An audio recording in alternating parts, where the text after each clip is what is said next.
तभी हरपाल देव जी ने तनिक भी देर न करते हुए अपनी तलवार निकाली और अपना एक हाथ और दोनों पांव काटकर माता को अर्पित कर दिए, जिस पर माता ने कहा कि मेरी भूख अभी शांत नहीं हुई, मुझे और भोग चाहिए। तब हरपाल देव जी अपना शीश काटकर माता को अर्पित करने लगे। उसी समय माता वहां प्रकट हुई और हरपाल देव जी को पहले के भांति स्वस्थ और कुशल कर दिया। हरपाल देव जी के इस सेवा भाव से माता अत्यधिक प्रसन्न हुई। माता के आशीर्वाद और अपने बाहुबल से हरपाल देव जी ने बाबरा भूत को अपने वश में कर लिया। माता ने कहा, हरपाल देव जी, आप भगवान शिव के ही अंश हो और माता पार्वती जी के अंश ने पाटन के प्रताप सिंह सोलंकी के घर पुत्री स्वरूप जन्म लिया है, अतः आप जाओ और उनसे विधिपूर्वक विवाह संपन्न करो। जब हरपाल देव जी बाबरा भूत को हराकर महलों में लौटे तो यह खबर सुनकर करण देव जी सोलंकी अत्यधिक प्रसन्न हुए और हरपाल देव जी से उनकी इच्छा पूछी। तब हरपाल देव जी ने प्रताप सिंह सोलंकी की पुत्री शक्ति देवी से विवाह करने का प्रस्ताव रखा।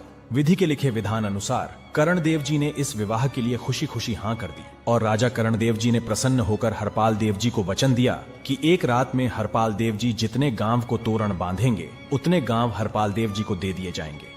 माता शक्ति देवी और बाबरा भूत की सहायता से हरपाल देव जी ने मात्र एक रात में कुल 2300 गांवों को तोरण बांधा। पहला तोरण पाटड़ी गांव को बांधा गया, जिसके बाद टूवा में विश्राम कर आखिरी तोरण दिघड़िया गांव को बांधा और प्रभात हो गई। अंततः मशाली गांव में हरपाल देव जी और माता शक्ति देवी का विधिवत विवाह संपन्न हुआ, जिसके बाद 2300 गांवों में से भाल प्रगणा के 500 गांव फुलादेवी को बहन मान वीरपसली के रूप में लौटा दिए गए। इस तरह विक्रम संवत 1956 में 1800 गांवों वाले विशाल साम्राज्य की स्थापना की और पाटड़ी को राजधानी बनाकर हरपाल देव जी